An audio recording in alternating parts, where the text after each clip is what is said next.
This is J. Krishnamurti's first public discussion in Saanen, 1965.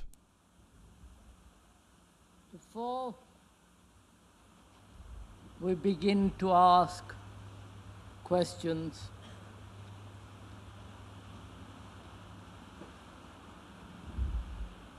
I think we should begin to find out what these meetings are for.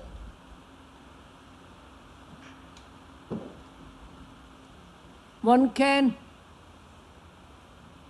examine argumentatively or dialectically, that is, discover the truth of opinions,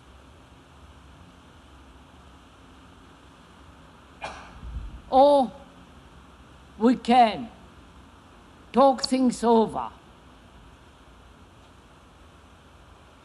not to be instructed, not to be taught, but to learn.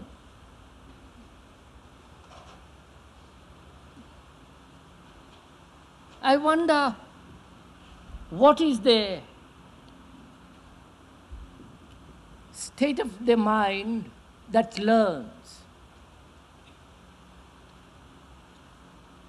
If we could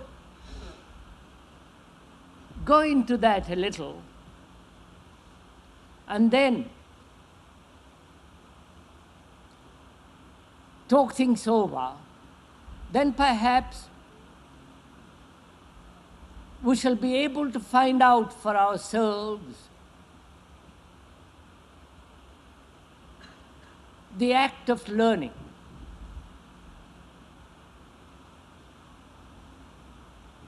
What is the state of the mind, not theoretically, not in any abstract sense, but actually, what is the state of the mind that learns? Because that's what we are going to do during these 7 or 8 morning so-called discussions. We're going to find out, if I may point out,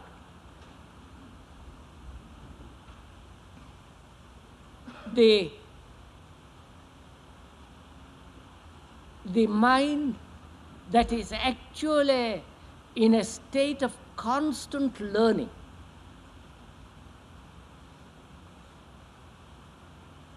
There is, to that verb to learn, the active present and having learnt, which becomes the past, which becomes knowledge. Or I will learn, that is the future.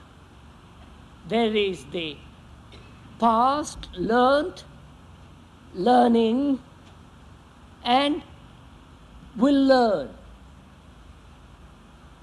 We are trying to find out what is the actual state of the mind that is learning.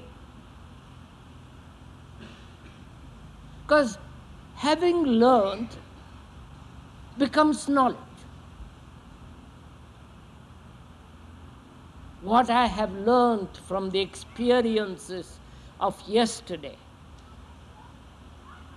from the opinions I have gathered, selected, all that becomes the past, the storehouse of knowledge. And will that help me or bring about a mind that is actually learning? I think we should be rather advisedly watchful about this thing. Because most of us function or think or act from a mind which has learnt, which has accumulated.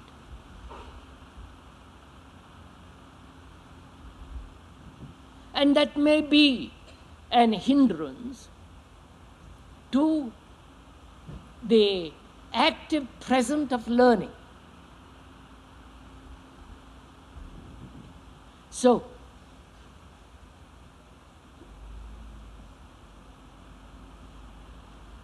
and also, when we are learning a technique, a language, and so on, there one must accumulate.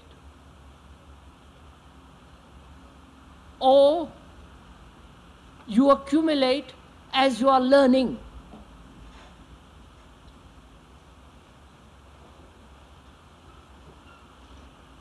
That is, if I don't know a certain job, and as I am doing it, I begin to learn. Therefore, as I am doing it, learning is not automatic. It is, I have to be very much alive to do the job I don't know, and in the doing, I am learning.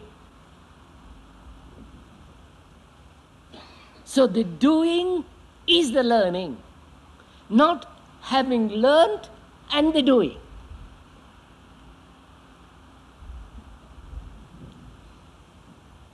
So that's what we are going to do. We are going to do, and in the doing, learning. And that becomes extremely interesting and much more vitalizing. But before we do that, the doing and the learning, shouldn't we find out what is the state of the mind actually, not theoretically, not what it should, what is the state of the mind that is doing and learning? In the doing, learning.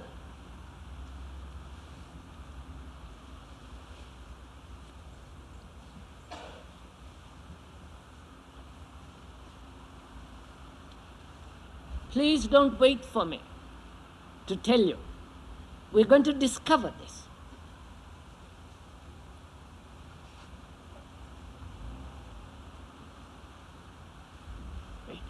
You come this morning from your rooms, house, chalet, hotel rooms, and so on. And you have come here in a haste and met here in the tent talking. Met, saying good morning to each other and say, how are you, and the rest of it.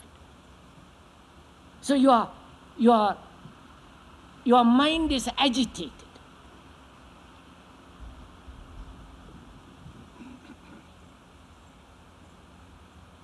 And you may sit quietly and listen quietly, but the mind is still agitated. So, one must find out, mustn't one, what is the state of the mind that is doing and learning at the same time. And when a mind is agitated, when the brain is reacting very quickly and very sharply, critically,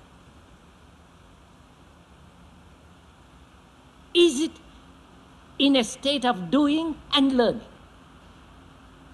Or totally a different state is necessary to do and to learn?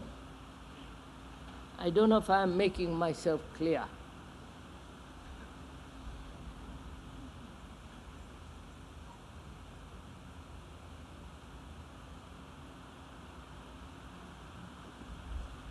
Sir, I have gathered from your talks mainly that, if I may use the word advocate, you advocate becoming aware of all conditions, all things, all states, all actions, all feelings, etc. Now, can you say something on the apparent fact that having once heard what you say and learned that fact of becoming awareness, that has passed into the realm of knowledge. And from there, I act and try to become aware of all that is going on. Is there, in that fact, any conflict between what I have learned and what now becomes knowledge from which I act? That's right, sir. We're going to find that out.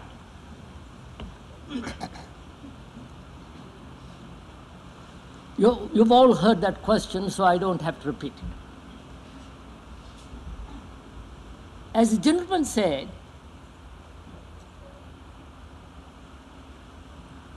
we have been talking about awareness, accumulation, which becomes knowledge, and that is stored up, and from that knowledge, or with that knowledge, I act. And between the acting, which is the present, and the accumulated awareness, accumulated knowledge, is there a conflict? Before we enter into that, we must find out, mustn't we, what is learning? I'm sorry if many of you have understood it. If I labor the point, please forgive me. Because to me, it's one of the most important things in life, this act of learning.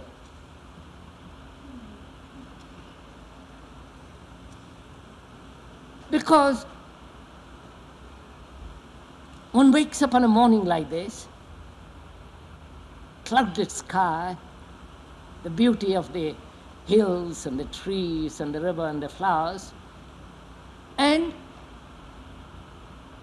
one looks at it not with a freshness, not with an elan, not with a fury or with passion, but with something that has happened yesterday, comparing, judging, evaluating.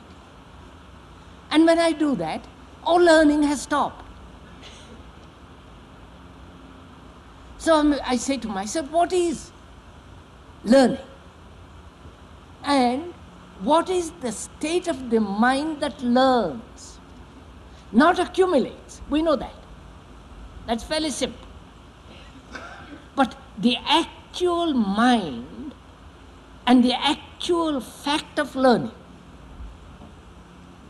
As I said, we come here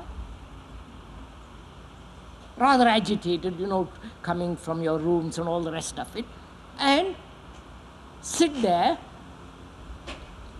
and try to listen to the speaker. Before you listen, mustn't you find out for yourself what is actually taking place in the mind which is listening, which is going to listen?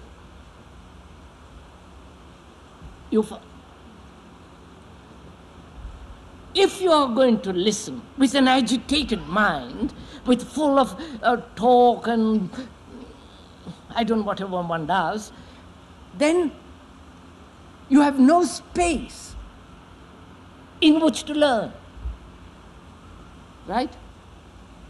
But if you come, I'm not advocating anything, I'm just pointing out. If you come and sit there quietly, absolutely quiet, say all your good mornings, how are you? You look very nice this morning, that's a nice dress, that's a nice hat, oh, I love that dress, all that stuff.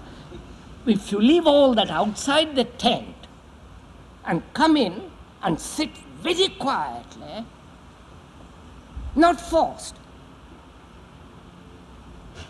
Not say I must, but do it naturally.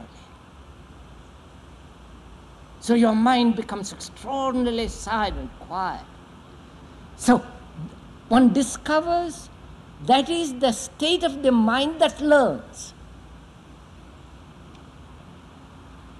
That there must be a great silence, great quietness, not forced, not premeditated, really quiet. And then when you listen, that very listening is learning and doing. So if we can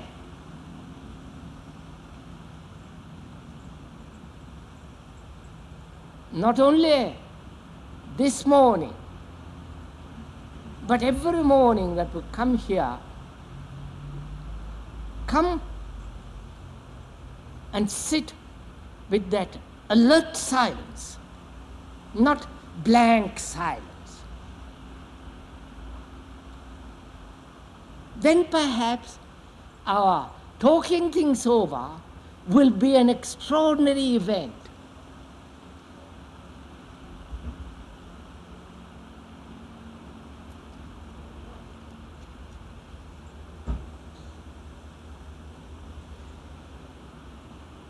Because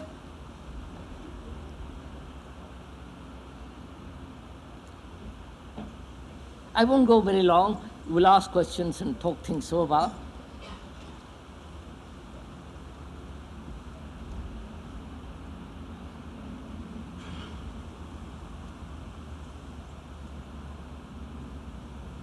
You see, if one listens with this complete quietness and stillness, then you begin to find out the nature and the quality of the silence.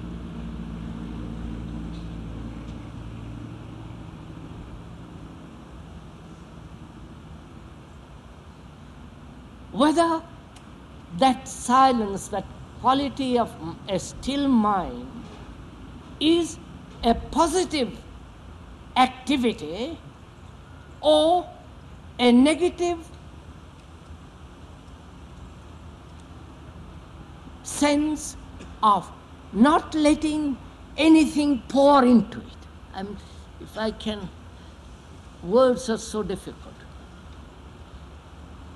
I will explain as we go along.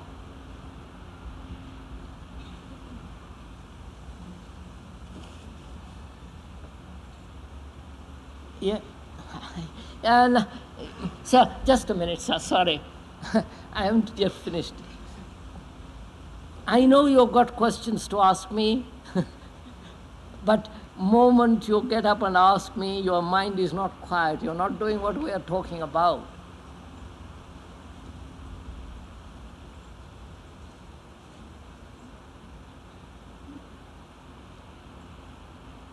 So look, you must have seen those trees coming this morning, very still, with a light on it, against the blue sky, against the river. And did we look at all?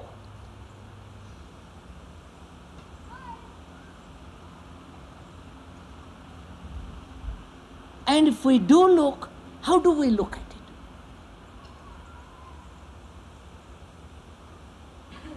Because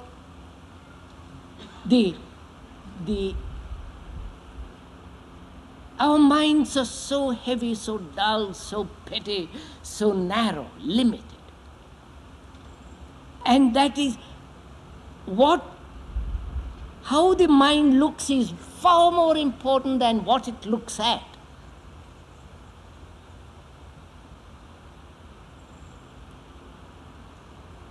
So now, during this hour, we're going to learn how the mind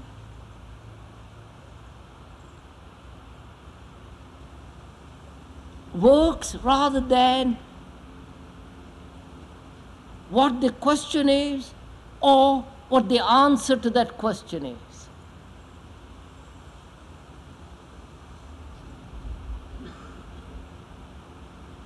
I do not know if you have ever experimented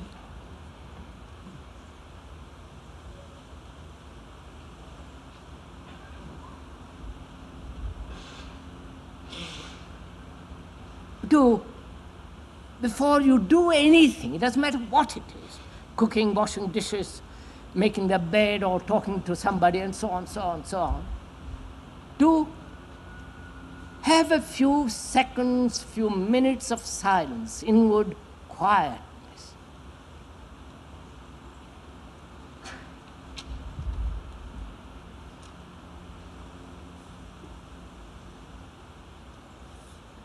And when there is that natural, spontaneous,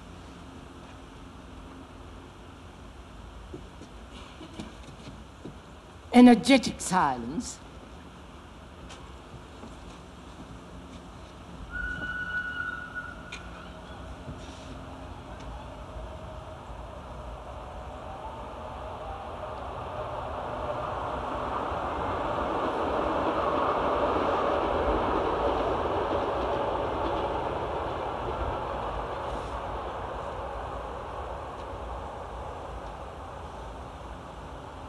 then efficiency has a totally different meaning.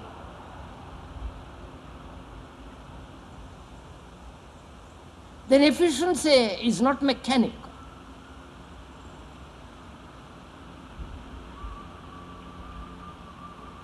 Then efficiency is a movement.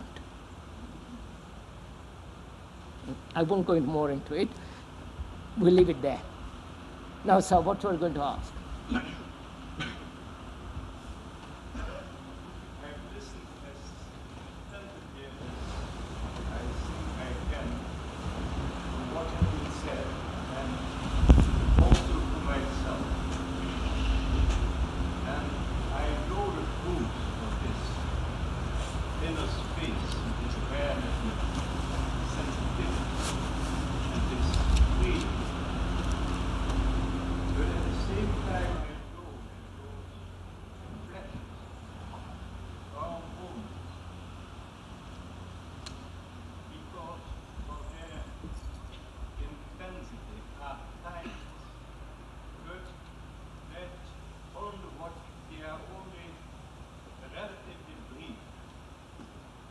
They are separated by periods. I won't say of violent conflict and deep sorrow that was maybe, but no more for me, but of shallowness, of flatness. And I wonder because of this congruency, I wonder what is the meaning of it. And I wonder, above all, whether it is possible, it would be possible, not for you or for anybody else, but for me, to live every moment that's given to me in this other dimension, with this openness, this newness. Would you say something? Yes, sir. If I may suggest,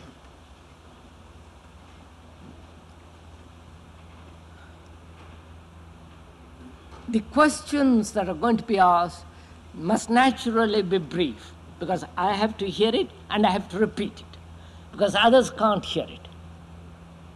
So you will have to make the questions fairly brief.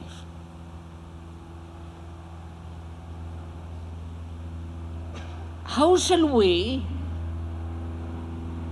with so many of us, how shall we approach this problem?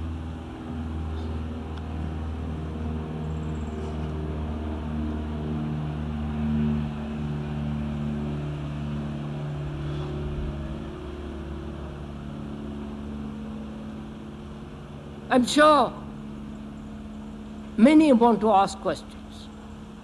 Shall we answer each question separately, or shall we take one subject, one question, and go through with it to the very end?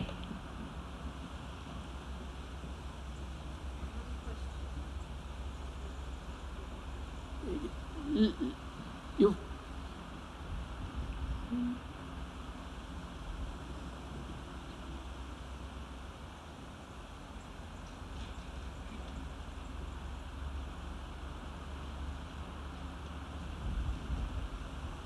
see, we have got 7 mornings or 8 mornings.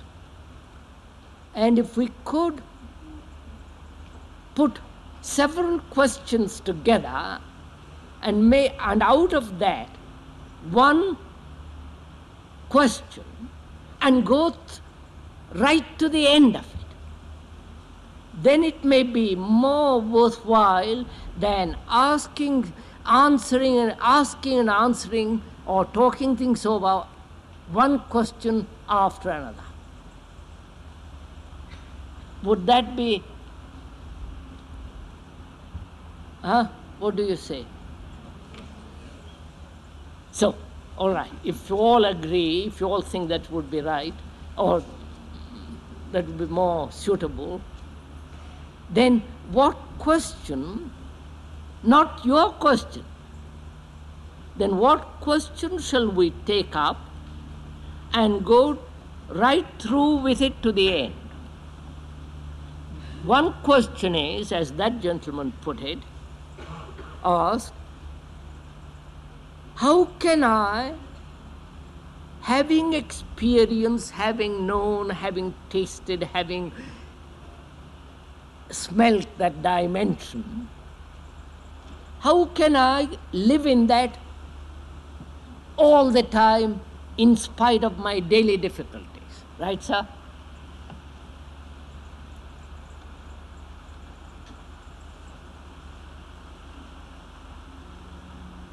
So let us, many of us ask questions, we'll all put it one together and then go into it.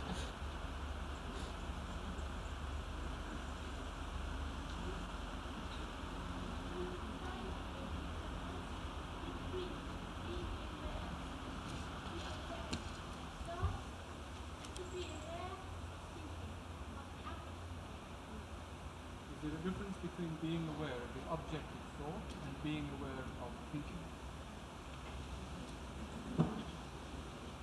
Is there a difference between the object of thought and thinking? Huh? The act. Same thing.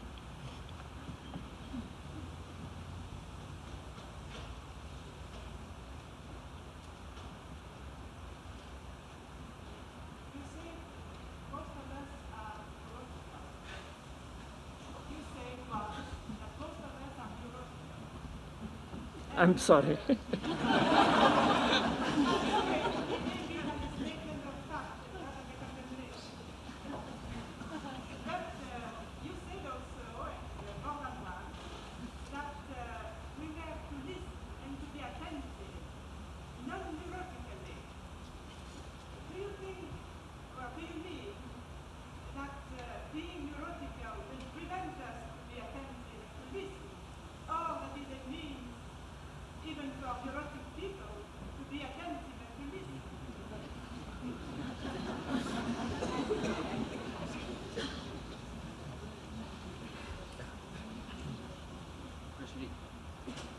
All day long, we're busy knowing our environment, and we know it in ways that involve the thinker. So perhaps if we could find out how we can be knowing our environment in ways that do not involve the thinker.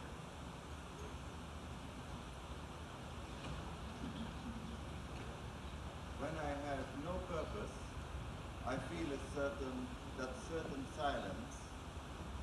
But the moment I start to act, to have a purpose, there comes a tenseness in the muscle of my brain, and I cannot relax that, and the silence is gone.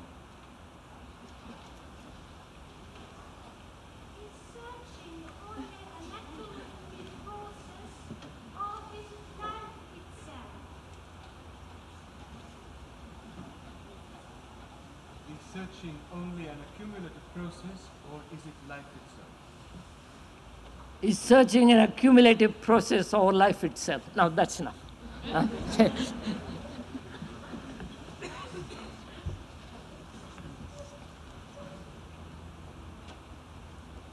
What would be, after hearing all those questions, 4 or 5, the central question which would answer all of them?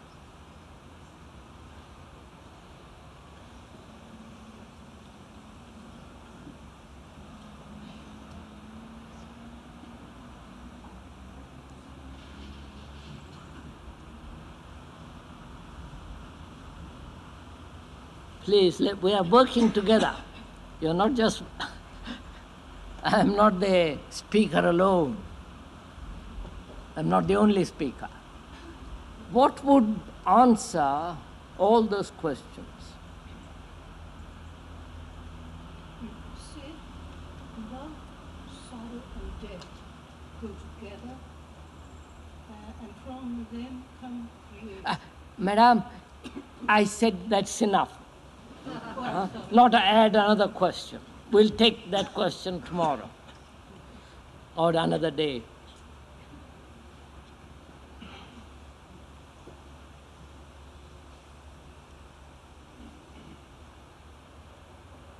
Cannot be empty.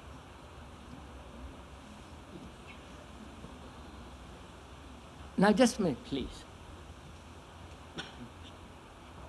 We want to find out a central issue that will answer all those questions. I may be mistaken, but I think the central issue in all that is the division between the thinker and thought. The thinker who is trying to be aware, and the thought which wanders off or is shaped by circumstances, by influence, by environment. I'm just inquiring, I'm not stating yet. If we can discuss this question, why this division exists between the thinker and the thought, please do, then perhaps awareness will have a different meaning, and the effort to be aware, and having been aware, trying to maintain that awareness.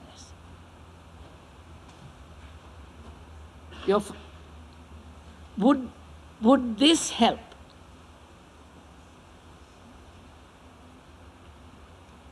No? No, somebody disagrees. More important to find out who disagrees and why.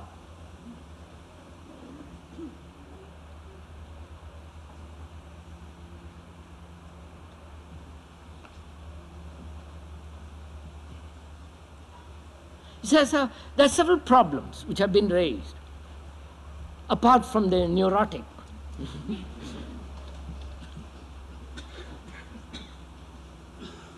One wants to live, as the gentleman pointed out, at a different dimension. One has perhaps felt during these talks, or when you are walking by yourself in a wood, a certain quality. Or when you are in a relationship with a person and a certain quality. And you say, if I could only maintain that and not slip back.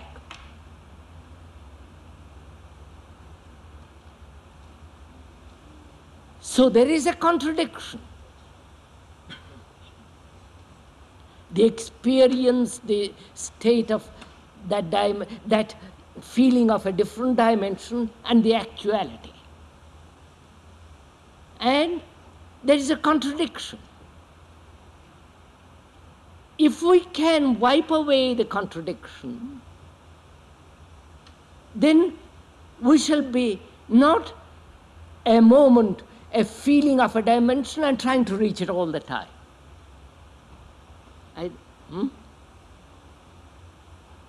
If we approach these questions and try to find out whether it is possible to eliminate this contradiction altogether, then perhaps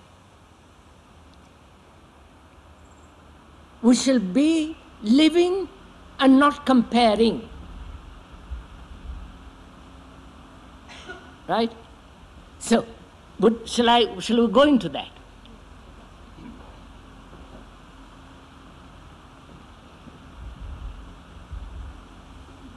Shall we go into that? No, we're going to it the whole of that this morning, into that one question. Don't say afterwards, I wanted to ask you this morning because I'm going away and I wanted to ask you and you prevented me. Please, we are going to discuss one issue, which is whether it is possible in the human mind to eliminate totally, both at the conscious as well as at the unconscious level, this contradiction, which brings about an effort, a pain, and all the rest of it. Now, how is one aware of this contradiction, if one is at all aware, sensitive?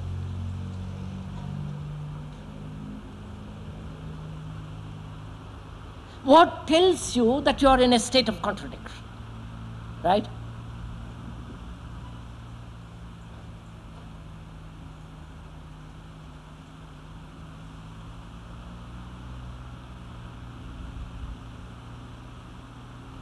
Do you become aware of that state of contradiction because somebody tells you, or because it brings pain, or you want to pursue a pleasure, and in the very pursuit of that pleasure, there is a contradiction, and therefore you become aware of it. You follow? One must find out how you and I become aware, how do we know that we are in a state of contradiction? If you say, I know it because of suffering, or I know it because somebody has told me, or I want to pursue one thing and my activity, my daily life is pulling me away from that. So how do we become conscious of this contradiction? Please, we are going to this step by step. We are not going to come to any conclusion. Because, as I said, we're going to learn. We're going to learn as we are watching, as we are examining. And therefore, there is no conclusion at the end.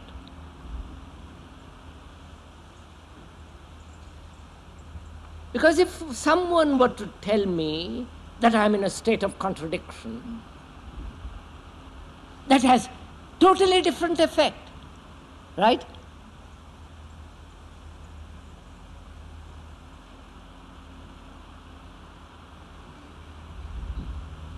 I wonder if you're... Is that clear? Look, I have an ideal, one has an ideal of peace, an image of peace. It's very interesting, go into this. An image of peace. And I am violent. I get angry, irritable, furious. I am in a state of contradiction, right? There is the established ideal and I do something which contradicts that ideal. Then I am in a state of contradiction.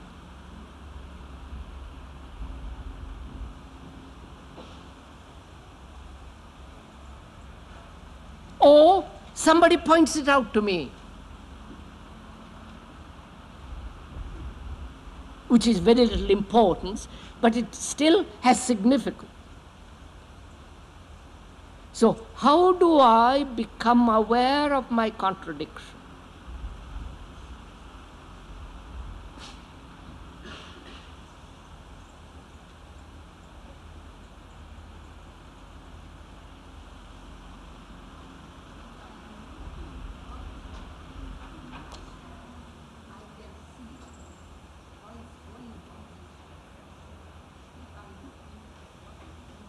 I'm sorry, I can't hear. Somebody who has heard must repeat it.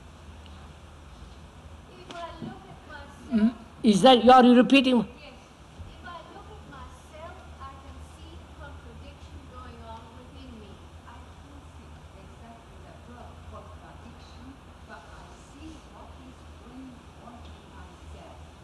I think I don't know the contradiction, but I see in one moment is this, let me see, this desire, the next moment a different one, and I just see it. Equally I am sorry, I can't hear.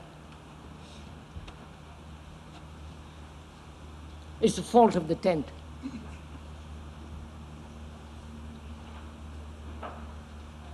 What? Madam, écoutez, madam. Not what you have understood, but what is her question?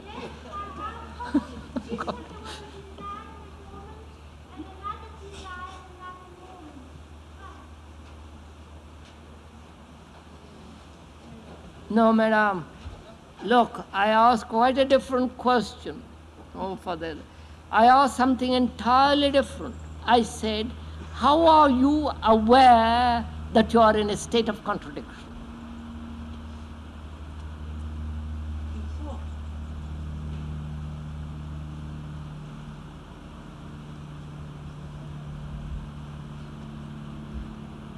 Either I am aware because of an ideal of of peace, and I am violent.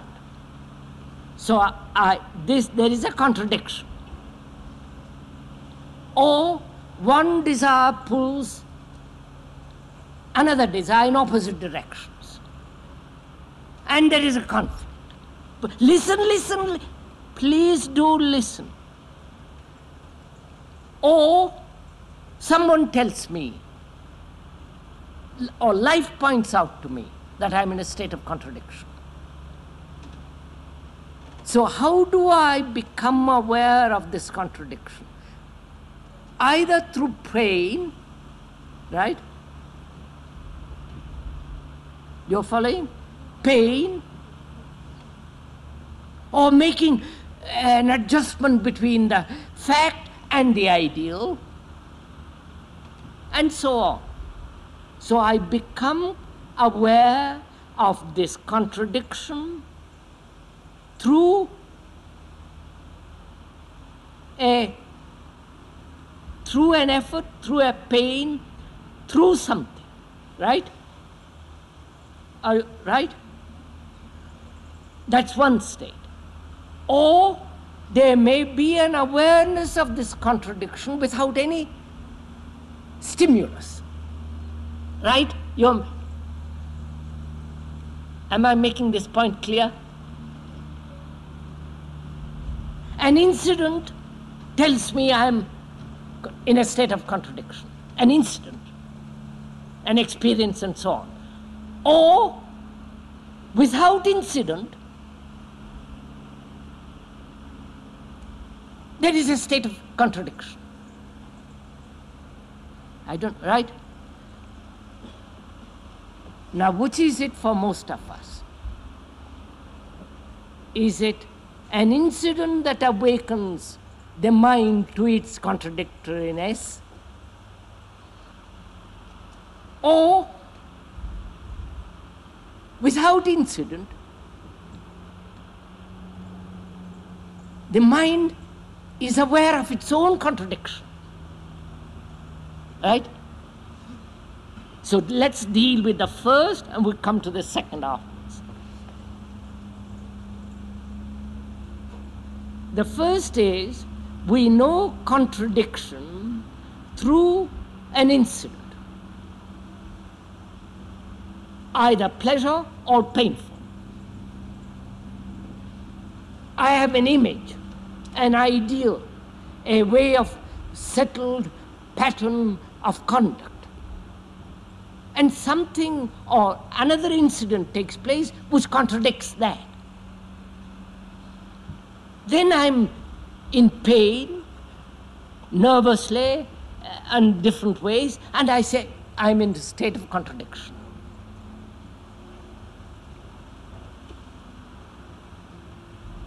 Then we try to get over that contradiction. Either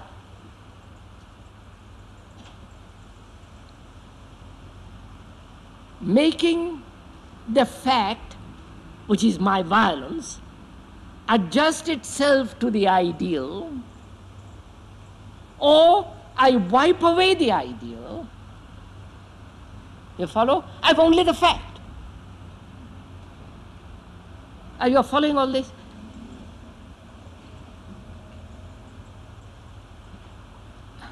May I go on? We see this point? Through established formula of conduct or my own habit, there is an image of what I should do, what I must be. And then an incident outside that image takes place, which contradicts that image. I either adjust the fact, the incident, to the image, because I want to get rid of contradictoriness, because that creates pain and, all the rest of it. So I want to get rid of it. That is the motive why I either make the fact adjust itself to the image, or I remove the image altogether. There is no censor at all. Right? Now, who is the entity that says I must adjust the fact to the ideal, or says I must wipe away the ideal? You are following all this? So I have three things involved: the fact, the ideal, and the entity says I must wipe away the contradiction. Either wipe away the ideal or merely accept the fact. Now, I must find out who that entity is, right? As long as that entity exists, there must be contradiction. You're following? You say that the contradiction is not connected at an instant. What's that? Contradiction is not connected at one instant. Contradiction exists in itself. We're coming to that presently. Un instant, je vous en prie. We'll come to that plus tard. Right? First, let's be clear, sir, on this point.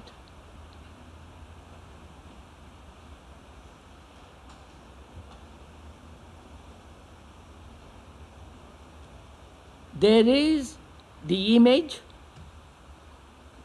the what I should be, the ideal, and there is the fact that I am violent. I either wipe away that ideal which I have created and therefore deal only with facts, then who is the entity that says I must wipe away and deal only with the fact? And if I don't understand the entity, the center, which dictates, that center will always be in a state of contradiction, right? Or create contradiction. Right, sir? Now, who is that center? What is that center? Isn't that the part in ourselves which always tries to calculate Yes, madam. What is yourself? What is that? whether I thought about the thinking part which can stand in the way to overcome that. No, no. Please, look, just please do listen to me for 2 minutes. We are asking ourselves, what is that center which says I must not be in a state of contradiction? And that center says, I'll wipe it away, the ideal, in order not to be, and therefore accept the fact, but yet the center is still there. And we are asking what that center is. What is the structure of that center? The nature of that center. Now, we are going to find out, learn about it afresh, right? That's the only way to learn, right? You may have thought about it, you may have come to conclusions about it, but if you have stopped learning.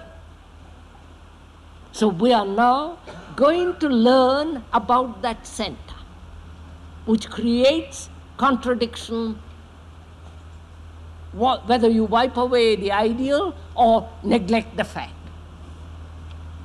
Now, we are going to learn about that center. What is the state of the mind that is going to learn about that?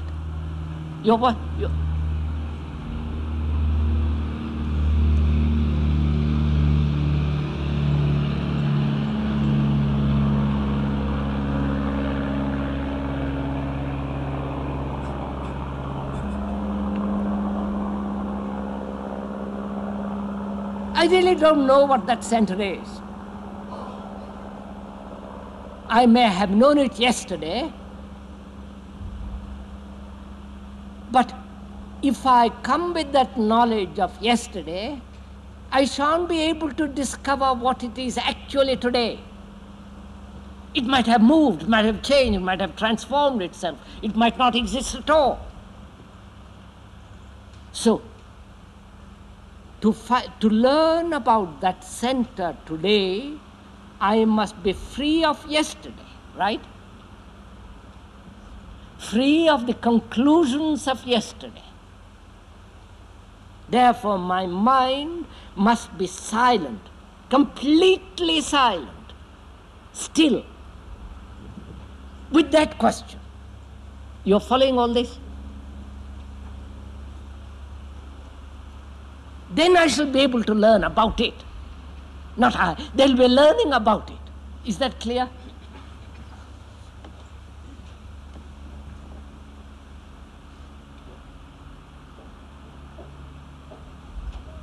Now, what is that center which is always creating contradiction? Which is the censor who says this is right, this is wrong, this I must do, this should be, I am not love, I must love, I am unhappy, I must live in a different dimension, I have listened, but I have not got. You follow? What is that movement?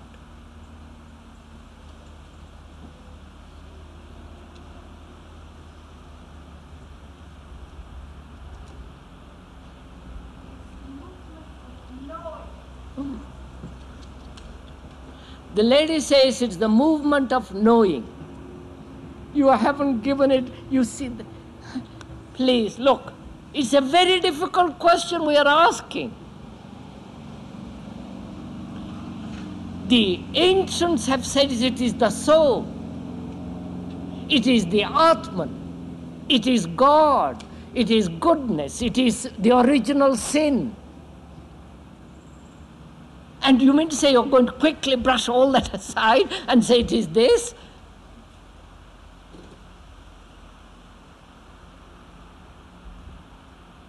So first, you must not only know what others have said about it, right, and discover whether there is any truth in that, or it is merely a tradition which you are repeating, therefore throw it out, and or investigate and come to a certain point, or you come to it completely not knowing, silent.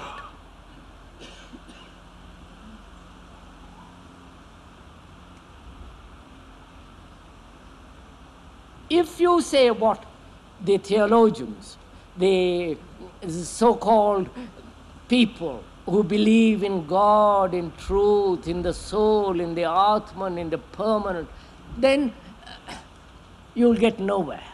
I'm not interested in the repetition of some authority. I want to learn about it. And to learn, I see a complete quietness is necessary before I can look. Right?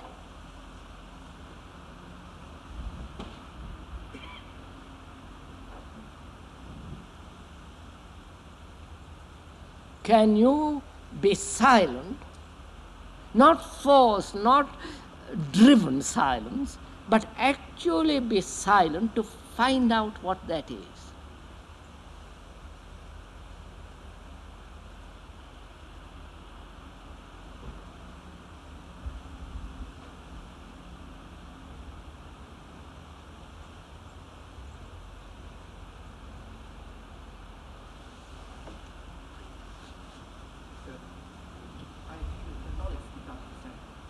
Knowledge becomes,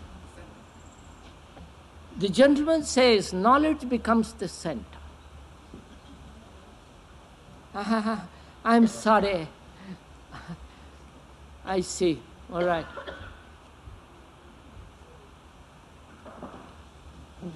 Look, sir, do, madam.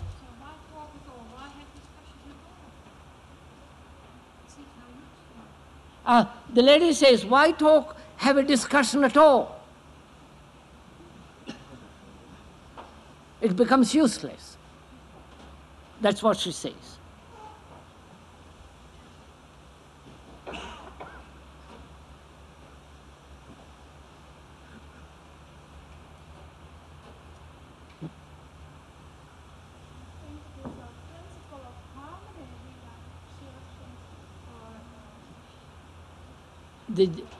It is said it's the principle of harmony. Je ne sais pas non plus.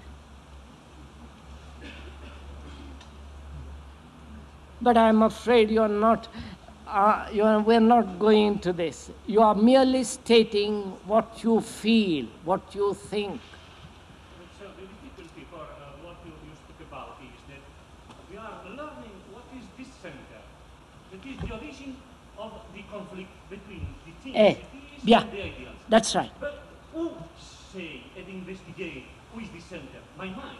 And perhaps my mind is not itself the center of the contradiction. Yes, sir. You are saying the mind is the center of contradiction. The mind which has accumulated knowledge, the mind which has created images, the mind which has established the savior and the world, the mind that thinks there is the permanent and the impermanent. So you say the mind itself is in a state of contradiction. Right? I think that's what we're all saying, right, in different words. Now wait a minute. You have stated that. What have you learnt about it?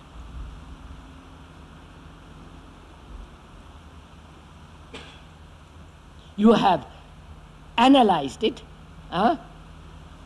felt your way to it, and said it's the mind, and you verbalized it and made a statement. What have you learned? Right? Have you learned anything?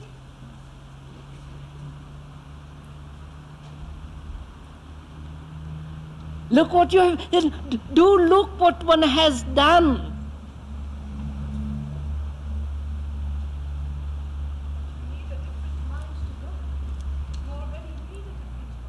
Look, we're going to find out in a minute. Look what Mr. Ortolani has done. I'm not taking you personally, sir. He says it's the mind that is in a state of contradiction. The mind which has acquired knowledge, the mind which believes, the mind which is the Catholic, which is the Protestant, which is the communist, which is the non-believer, believer, which creates the image. The mind.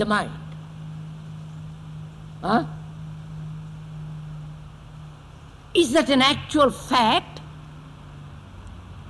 or an idea?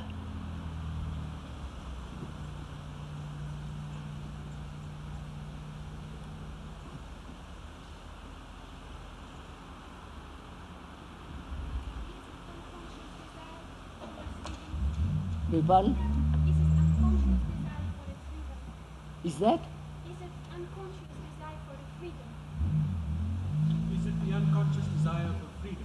Unconscious desire for freedom? No, madam. No, we are not. We are. There is a statement made that it is the mind. Mind including knowledge and all the rest of it. The mind. What makes you say it is the mind?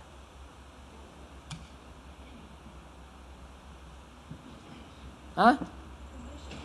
No.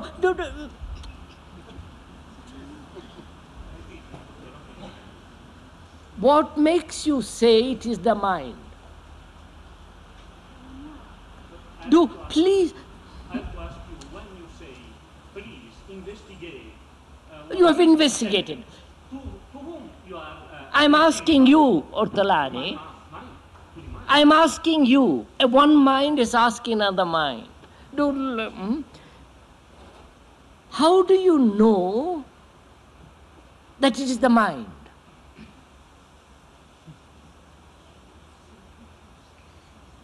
What makes you say it is the mind?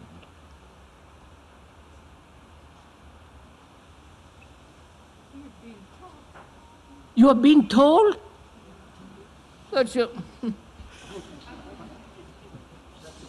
I have been also told that there is a marvelous world when I die. But I have to live in this world.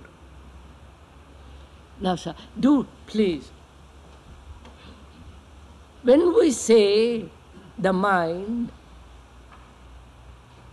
either you have realized the fact, right? Realized it, as you realize hunger. And therefore it's the mind. Then it has validity. Or you are merely speculating and say, yes, it's the mind. Then you are not learning.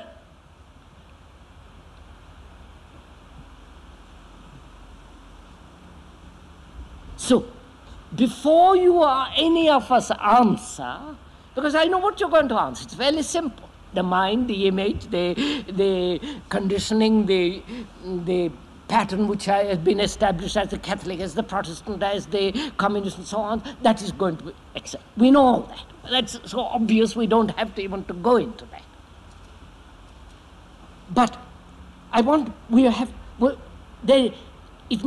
must learn about it. You understand, sir? Learn. Not mere make a statement. So I said, before I learn about this particular issue, what is the mind that's going to learn about this?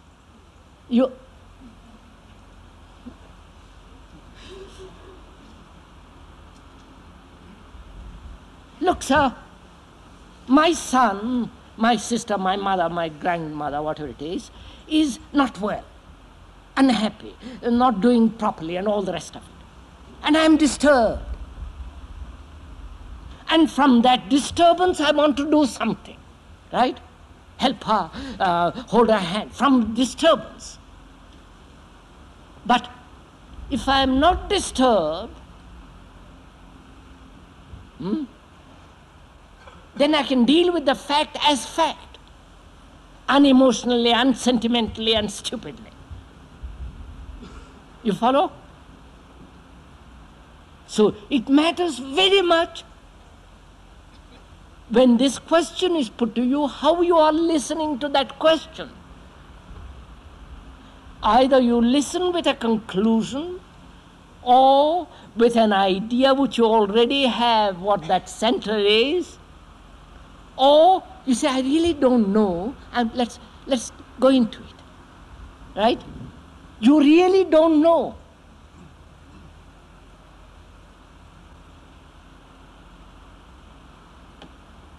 So you say, to learn about this question, come to it with a freshness, right? Not with a jaded mind which already has speculated, which is already conditioned and says this.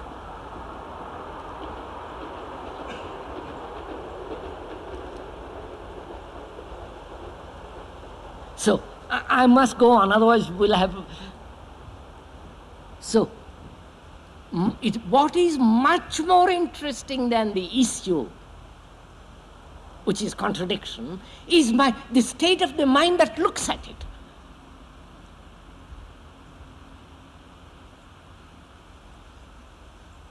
What is much more important is the state of the mind that looks at the tree, not the tree itself.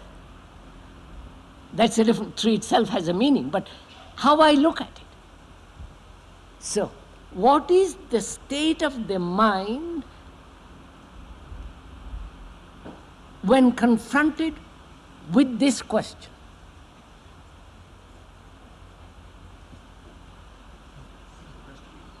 That's where the difficulty is, because it seems very plain that the mind has to be silent. And I would be silent, be silent. I would be delighted to be. Don't talk. You see, you're all... You talk. You don't do. Be silent.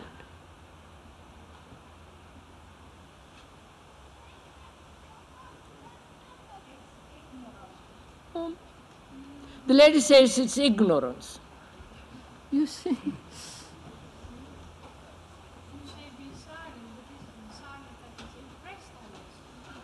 I'm not impressing it on you. I'm not telling you.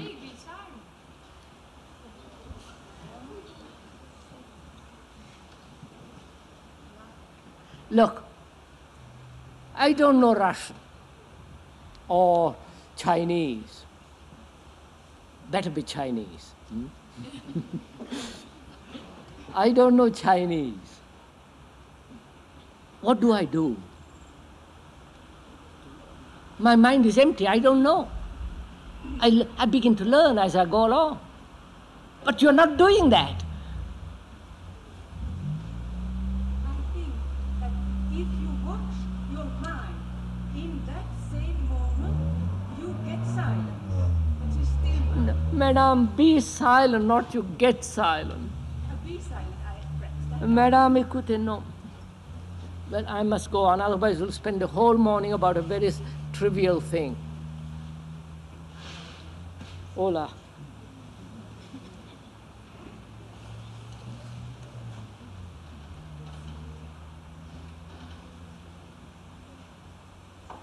Look, the issue is contradiction. Why the human beings live in contradiction? We said either there is a permanent image established, a formula, and the daily fact which contradicts that formula. And if a mind wants to learn how to live without contradiction, learn, not say, well, some explanation, but actually live without contradiction, then I must learn about it. And to learn about it, as we explained right from the beginning of this morning, it must approach with hesitancy, with silence, with quietness. And when it does, as I'm doing it now, as I am doing it, not you may not, I see the problem, which is there is the problem and the mind that's completely quiet, not knowing about the problem. And I say, what is this strange quietness, right? This strange stillness which is looking at that problem. Is it induced? You follow? Because it wants to get out of that problem, live in a state of harmony without contradiction. Therefore, it has induced that silence in order to get rid of it. Or is that silence natural? You're following?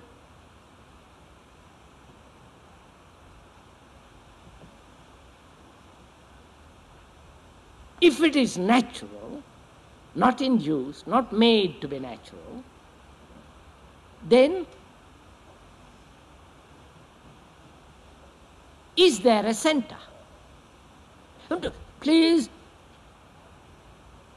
don't answer this.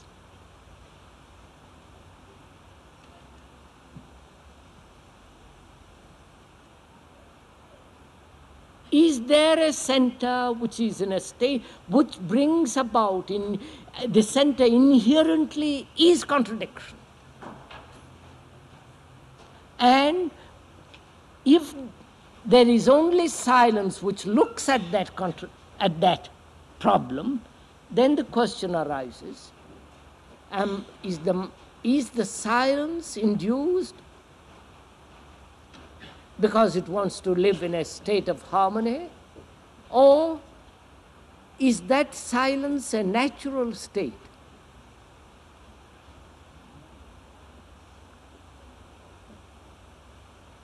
And if it is unnatural, then how am I to get it? That begins again the contradiction.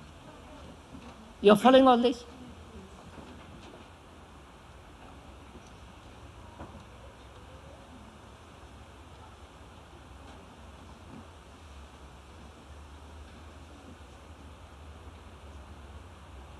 So can the mind approach any problem, life, the tree, your wife, husband, completely with silence?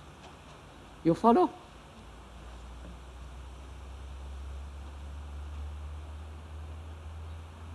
You understand? We're asking one of the most difficult things to do.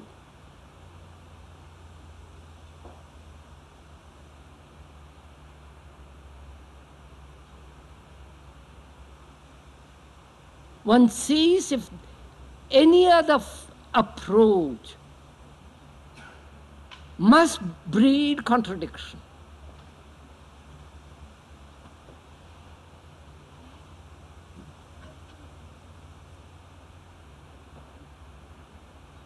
So one has to go into, we will perhaps tomorrow, what is negation? You're following? We have approached the issue always through positiveness. It is knowledge, it is the image, it is this, it is that, it's the mind, and so on and so on. But we've gone a little further. We've said silence. Therefore, I say to myself, what is negation? Is silence the negation of noise? Negation of the rumor, the rejection of this, that in order to be silent. So I must find out what is this sense of negation which is not positive directive, but which must exist in life.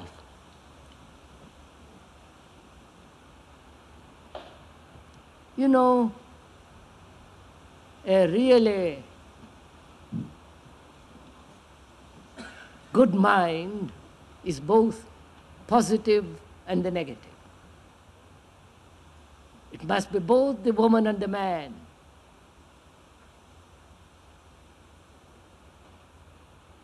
Not just the man or just the woman.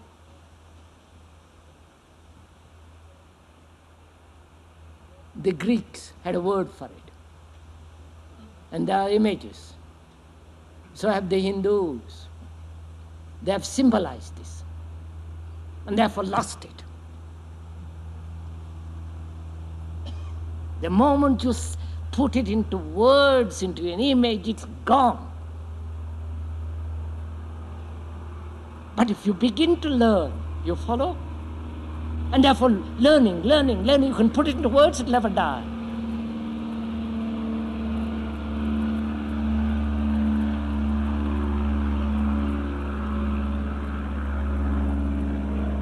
So, we're going to understand a silence which is not the opposite of noise, not the opposite of this perpetual battle. And to understand that, one must understand the whole structure of negation. Right, sir? That's it.